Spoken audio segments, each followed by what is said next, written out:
पानी न आने से लोग हो रहे हैं परेशान। जगतपुरी में पिछले 1.5 महीने से आ रहा है गंदा पानी। बाल्टियां लेकर भटक रहे हैं लोग, बाहर से खरीद कर पी रहे हैं पानी।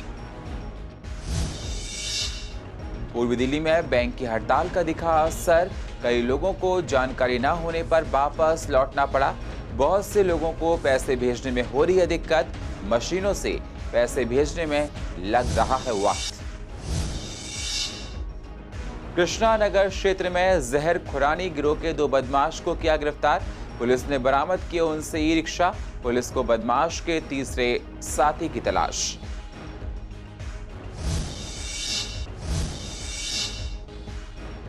अप्सरा बॉर्डर रोड होगा सिग्नल फ्री। लोगों ने सिग्नल फ्री करने पर जाहिर की खुशी। कहा लगने वाले जाम से लोगों को मिलेगी निजात।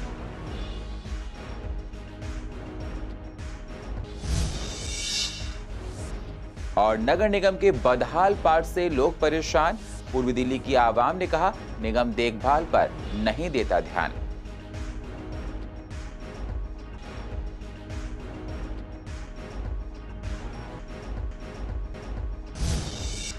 नमस्कार, स्वागत है आप सभी का सीसीएन में। मैं हूं आपके साथ सुनील चौहान और आप देख रहे हैं पूर्वी दिल्ली खास। अब होते हैं रूबरू पूर्वी दिल्ली की अहम खबरों के साथ।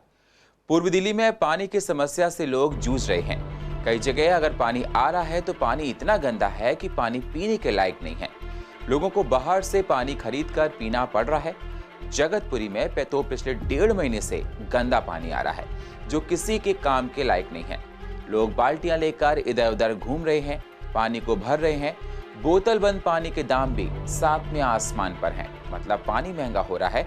कई बार तो बाजारों से बोतल तक नहीं मिल पा रही है। जगतपुरी के लोगों का कहना है कई बार हम लोगों ने इसकी शिकायत विधायक से की पर कोई समाधान नहीं हुआ। पानी तो एक महीने से ऐसे ही आ रहा है। कभी गंदा आ रहा है, कभी बिल्कुल नहीं आ रहा। आज 3-4 दिन से तो बिल्कुल ही नहीं है। लेके पानी कर रहे, काम चला रहे, खरीद के मार्केट से खरीदते हैं। और गली के सारे लोग परेशान हैं। 4 जो गलियां हैं यहाँ पर लगातार पिछले 1.5-2 महीने से गंदा पानी आ रहा है। उसी समस्या को लेकर कई बार विधायक जी से भी मुलाकात करके आए हैं ये लोग। और मैंने भी पिछले हफ्ते अपना सीओ साहब को, जल बोर्ड के अपना जो चेयरमैन है सीएम साहब और एलजी साहब को एक पंजाबी लेटर भी दिया है। अभी तक यहाँ पर कोई सुनवाई नहीं। ना हाथ धोने के लिए पानी है, ना पीने के लिए पानी है। कहाँ से लाएगा इंसान पानी, ये बताइए।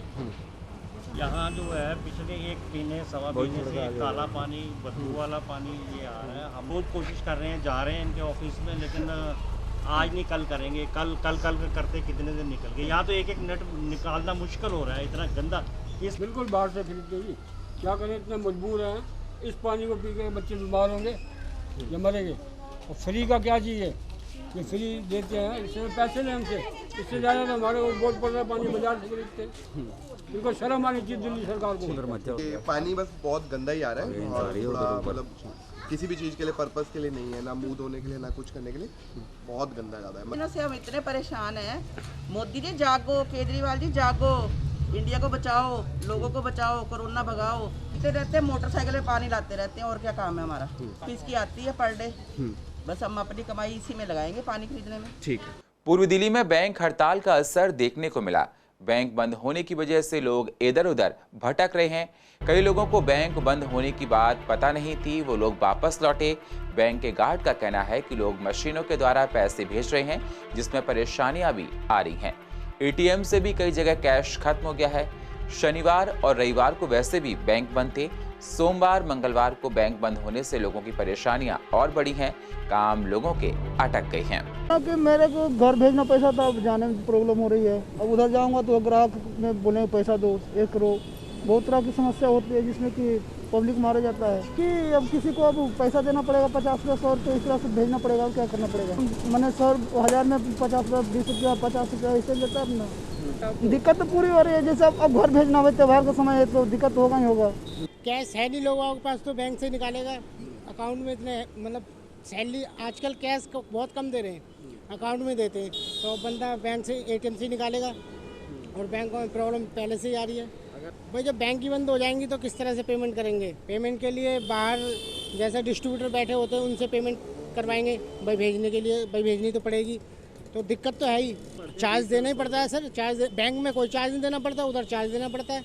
मगर मजबूरी वाली बात है, भाई अगर पेमेंट भेजनी है देना पड़ेगा, निकलवानी है तो भी चार्ज देना पड़ेगा। तो बैंक की स्ट्राइक चल रही है और बैंक इस टाइम 17 तारीख को ही खुलेगा।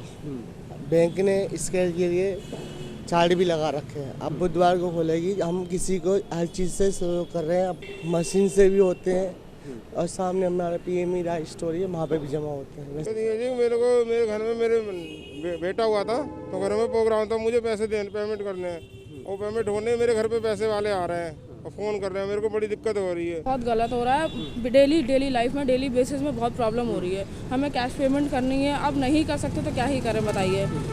हड़ताल पता नहीं किस चीज़ की है, ये पब्लिक को परेशान करते हैं। पूर्वी दिल्ली के कृष्णा नगर थाना पुलिस ने जहर खुरानी गिरोह के 2 बदमाशों को गिरफ्तार किया है। बदमाशों की पहचान मुस्तफाबाद निवासी सद्दाम और चौहान बांगर निवासी सलीम के रूप में हुई है। पुलिस ने इनके पास से एक ई-रिक्शा बरामद किया है। पुलिस इनके तीसरे साथी की तलाश में जुटी है। पुलिस ने बताया कि दिनेश नाम के व्यक्ति ने थाने में ई-रिक्शा लूट की शिकायत दर्ज करवाई थी। गुप्त सूचना के आधार पर पुलिस ने दोनों को दबोच लिया है।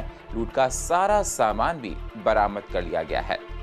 अब अप्सरा बॉर्डर रोड सिग्नल फ्री होने जा रहा है। विवेक विहार से अप्सरा बॉर्डर के बीच रोड नंबर 56 पर 2 चौराहों को सिग्नल फ्री करने का ट्रायल होगा। ये ट्रायल 20 से 22 मार्च तक चलेगा। आपको बता दें, हर रोज 3 लाख से ज्यादा वाहन इस रोड से गुजरते हैं। हमारे रिपोर्टर ने अप्सरा बॉर्डर पर जाकर लोगों से बात की तो उन्होंने कहा कि अब लोगों को ट्रैफिक से निजात मिलेगी। पहले बहुत ट्रैफिक रहता था और भी बहुत बात कही है। वहां के लोगों ने कहा कि बहुत परेशानियां हम लोगों को होती थी, लेकिन सिग्नल फ्री होने के बाद वो परेशानियां खत्म हो जाएंगी। अगर आप अप्सरा बॉर्डर से विवेक विहार की तरफ आते हैं तो आपको 2 रेड लाइट सिग्नल मिलते हैं, एक रामप्रस्थ सिग्नल, एक सूर्यनगर सिग्नल। दोनों ही सिग्नल चौराहे पर आते हैं और अमूमन पीक आवर्स की बात करूं यानी ड्यूटी टाइम की बात करूं तो दोनों ही सिग्नल पर काफ़ी भीड़ का सामना करना पड़ता है आम लोगों को। ऐसे ही मैं एक सिग्नल पर यहाँ खड़ा हूँ, यहाँ का अगर पीछे का नज़ारा दिखाऊँ तो ये चौराहे का सिग्नल है और रामप्रस्थ का सिग्नल है। यहाँ भी अमूमन जो पीक आवर का टाइमिंग होता है लोगों को भीड़ का सामना करना पड़ता है, जिसके मद्देनज़र अब प्रशासन ने एक फैसला लिया है कि ये रोड अब सिग्नल फ्री बनाया जाएगा, जिसे ट्रायल के तौर पर 20 और 22 मार्च को ट्रायल किया जाएगा। फ्लाईओवर बनाया जाएगा जो फ्लाईओवर दिलशाद गार्डन से NH24 को कनेक्ट करेगा। मैं आपको बता दूं, ये जो रोड है ये रोड आनंद विहार बस अड्डा, आनंद विहार रेलवे स्टेशन, कौशाम्बी, गाजियाबाद और NH24 को जोड़ता है। नहीं, वैसे ठीक है, पहले से तो काफ़ी सुधार है यहाँ पे। पहले काफ़ी ये जाम रहता था, अभी काफ़ी सुधार है पहले से। एक चीज़, जाम की तो बात छोड़िए, सबसे बड़ी बात पता क्या है, जिस तरह से पॉपुलेशन बढ़ रही है, गाड़ियाँ बढ़ रही हैं, तो जाम तो होना ही है। फ्लाईओवर बन जाए या कुछ बन जाए, जाम तो रहना ही है। जिस तरह से जितनी भी मार्केट में जितनी भी गाड़ियाँ आ रही आएंगी तो रोड पे ही, जगह तो चौड़ी कर नहीं सकते, कितनी चौड़ी कर लो भैया। इतना लंबा जाम लग जाता है कि 500-600 मीटर की दूरी तक आप ऐसी गाड़ियाँ खड़ी रहती हैं। बिल्कुल बढ़िया रहेगा, जिससे कि जाम भी कम रहेगा और आराम से निकल सकते हैं। ड्यूटी का टाइम थोड़ा बचेगा क्योंकि ड्यूटी निकलने के लिए 1-1.5 घंटा पहले निकलना पड़ता है जाम की वजह से। दिक्कत तो आती है जब अभी तो चल ही नहीं रहे, कुछ खुल ही नहीं रहे, आगे दिक्कत है सर। बहुत लंबा आधा घंटा खड़े रहते पीछे रेड पे, रोड तो कब से, लेकिन वो पास हो जाए तो ना। 500 मीटर की ये जो सिग्नल फ्री है या जो फ्लाईओवर बनाया जाएगा, इसके लिए प्रशासन तैयारी कर रही है। कैमरामैन नवीन के साथ RR चौधरी, CCN। करीब 1 साल बाद उच्च न्यायालय समेत सभी जिला अदालतों में सोमवार नियमित सुनवाई शुरू हुई। कोरोना की वजह से कोर्ट में प्रत्यक्ष सुनवाई के लिए पिछले मार्च से रोक लगा दी थी। सुनवाई के दौरान कोरोना के नियमों का पालन करना होगा, मास्क लगाना अनिवार्य होगा, सोशल डिस्टेंसिंग भी रखनी होगी। कड़कड़ुमा कोर्ट में आज से सुनवाई शुरू हो गई है। हमारे रिपोर्टर ने कड़कड़ुमा के वकील मनीष भदौरिया से बात की तो उन्होंने कोर्ट के नियमों को बताया है। करीबन पूरे 1 साल बाद आज के दिन ही 2020 में अदालतें, दिल्ली की जिला अदालतें और दिल्ली उच्च न्यायालय को कोरोना के माहौल में बंद किया गया था और उसके बाद वीडियो कॉन्फ्रेंसिंग के जरिए, ईमेल के जरिए और मीन्स के जरिए वहाँ सुनवाई शुरू की गई थी।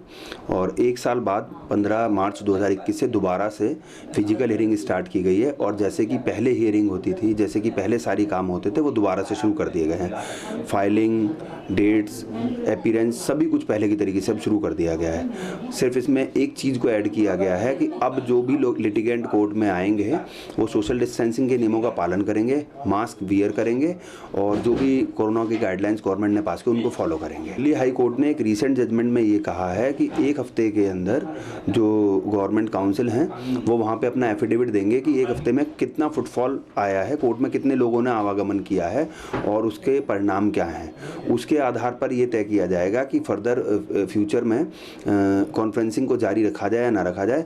लेकिन फिर भी दिल्ली हाई कोर्ट ने एक एक्ट बनाकर जो चेक बाउंस के मामले हैं उनके बारे में कानून पास कर दिया है कि जो फ्रेश चेक बाउंस के केसेस हैं वो कॉन्फ्रेंसिंग के जरिए सुने जाएंगे और ईमेल के जरिए उनकी फाइलिंग होगी। पूर्व दिल्ली के करकरडूमा में जल्दी कंपोस्टर प्लांट लगने जा रहा है। पूर्व दिल्ली में ये पहला प्लांट लग रहा है। गीले कूड़े को ये प्लांट सूखा करेगा जिससे कूड़े का वॉल्यूम भी कम होगा। ढलाव घर को तोड़कर ये प्लांट लगेगा जिससे क्षेत्र के लोगों को काफी फायदा मिलेगा। आनंद विहार वार्ड की निगम पार्षद गुंजन गुप्ता ने इस प्लांट के बारे में लोगों को बताया है। देखिए, बहुत हर्ष का विषय है हमारे लिए कि हमारे आनंद विहार वार्ड में कॉम्पैक्टर प्लांट पूर्वी दिल्ली नगर निगम का पहला कॉम्पैक्टर प्लांट लगने जा रहा है। इस कॉम्पैक्टर का पर्पज़ ये है कि जो कूड़ा फैला हुआ रहता है, रिक्शा से जो कूड़ा आकर के ढलाव घर पे गिरता है, वो कूड़ा सीधा इस कॉम्पैक्टर ट्रक में गिरेगा। उसको ये कंप्रेस करके उसका मॉइस्चर निकाल करके, लीशेट उसका निकाल करके कूड़े की जो वॉल्यूम है वो बहुत कम हो जाएगी और एक ट्रक की कैपेसिटी लगभग 3 ट्रक के बराबर हो जाएगी। वहाँ से ये गीला कूड़ा हमारे सैनिक एन्क्लेव के कंपोस्टर प्लांट पर आएगा जहाँ पर इसका खाद बनाने के लिए प्रयोग किया जाएगा। अभी सबसे पहले फेज़ में यहाँ पर ढलाव घर को तोड़ करके दोबारा बनाया जाएगा। नीचे एक प्लेटफॉर्म लगेगा, जैसा कि आपने देखा होगा सैनिक एन्क्लेव में हमारा कंपोस्टर प्लांट लगा हुआ है, उसके नीचे एक सीमेंट का प्लेटफॉर्म है, उसके ऊपर ये मशीन रखी जाएगी। तो उसी तरह से पहले ढलाव घर को तोड़ करके पूरा नया बनाया जाएगा, शेड डाला जाएगा, उसके बाद ये मशीन यहाँ पर एज इट इज इंस्टॉल होगी। दिल्ली सरकार ने दिल्ली यूनिवर्सिटी के 12 कॉलेजों को 82.79 करोड़ की सैलरी ग्रांट तो दे दी है, लेकिन यूनिवर्सिटी के टीचर्स की हड़ताल जारी रहेगी। अंबेडकर कॉलेज के स्टूडेंट्स ने दिल्ली सरकार के खिलाफ रैली निकालकर अपना गुस्सा आज जाहिर किया है। कॉलेजों का कहना है कि उन्हें सैलरी ग्रांट अब भी पूरी नहीं मिली है। दिल्ली सरकार के पूर्ण वित्त पोषित 12 DU कॉलेजेस में जो पिछले 1 साल से अनियमित रूप से फंडिंग हो रही है, उसके कारण हजारों टीचर और स्टाफ को रेगुलर सैलरी नहीं मिल रही है और स्टूडेंट्स का स्कॉलरशिप नहीं मिल पा रहा है और कॉलेज में कोई विकास का कार्य नहीं हो पा रहा है। एक तरह का वैधानिक संकट आ गया है जब पिछले दिनों दिल्ली सरकार ने इन 12 कॉलेजेस में administrative officer with additional responsibility को नियुक्त कर दिया है। अब इन्होंने अपने 12 कॉलेजेस की गवर्निंग बॉडीज़ के माध्यम से ये कोशिश कर रहे हैं कि एक नया पैटर्न ऑफ असिस्टेंस हम पर थोप दें। साथ ही ये भी कहा जा रहा है कि कोई भी निर्णय लेने के पहले कॉलेज जो है वो दिल्ली सरकार से परमिशन ले और स्टूडेंट फंड से फंडिंग को लिंक करना ये प्राइवेटाइजेशन नहीं तो और क्या है। आज दिल्ली विश्वविद्यालय के सारे शिक्षक, कर्मचारी और स्टूडेंट्स इस तरह की नीतियों का विरोध करते हैं। पूर्व दिल्ली के निगम के पार्क बदहाल हैं, जिसकी वजह से इलाके के लोगों को परेशानी हो रही है। पेड़ों को ठीक से पानी नहीं दिया जाता है, कई पार्कों में गंदगी है, रैंप ठीक नहीं है, असामाजिक तत्वों का जमावड़ा लगा रहता है। पूर्वी दिल्ली की आवाम का कहना है कि ईस्ट एमसीडी पार्कों के रखरखाव पर ध्यान नहीं देती है। कम से कम हो गया 6 महीना हो गया, 6 महीने से कोई सफाई सुथरा करने वाला कोई नहीं आता है। पास में 2 पार्क है, दोनों पार्क में इतनी गंदगी है मत पूछो, कोई सफाई करने वाला कोई नहीं आता है और बहुत गंदगी हो चुका है। पार्क में देख लीजिए, बहुत गंदगी हो चुका है। कुर्सियाँ टूटी पड़ी हैं, लाइट जलती है, लेकिन लाइट जलने से भी क्या फ़ायदा जब अगर कुर्सियाँ ही टूटी हुई हैं, पेड़ पे यहाँ गंदगी इतनी फैली हुई है, सफाई नहीं हो रही, तो कौन आके यहाँ ऐसे बैठेगा। सैर के लिए आते हैं लेकिन इतनी गंदगी है, कोई सैर नहीं कर पा रहा और इतने सारा कूड़ा यहीं पे भरा हुआ है सारे, कोई सफाई नहीं है, कोई माली नहीं है, कोई वो एमसीडी वाले नहीं आते, कोई नहीं सफाई। यहाँ शराब की बोतलें सब यहीं पे, कांच वाँच सब यहीं पे फेंक देते हैं। और पूर्व दिल्ली की अधिक जानकारी के लिए आप YouTube पर जाकर CCN को सब्सक्राइब करें और फ्रेश अपडेट लेते रहें। और फिलहाल पूर्व दिल्ली खास में इतना ही। बाकी खबरों के लिए आप बने रहिए CCN के साथ। तब तक के लिए नमस्कार।